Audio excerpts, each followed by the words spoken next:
Congratulations, Fiang! Linggo-linggo ka na ito na ang aabangan sa ASAP natin to. Official nang magiging co-host for the month of November sa I Want ASAP ang PBB Gen 11 na si Fiang. Sumabak sa unang pagkakataon sa ASAP ang Big 4 ng Pinoy Big Brother Gen 11 sa pangunguna ng Big Winner. Unang sumalang mag-perform ang tatlong big placer na sina Rain Selmar, Colette Madelo at Kai Montinola na hindi nagpakita ng kaba sa kanilang debut performance sa Kapamilya Sunday Musical Variety Show. Sumunod naman na nag-perform ay si Fiang na todo bigay sa kanyang solo performance. Bagay na bagay umano na irregular ang mag-perform siya sa ASAP dahil sa husay niya sa kanyang prod number.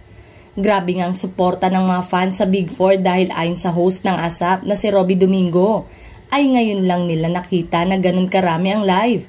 Tuwang-tuwa at thankful naman si Fiang sa mainit na suporta sa kanila ng mga fans simula noong nasa loob pa lang sila sa bahay ni Kuya.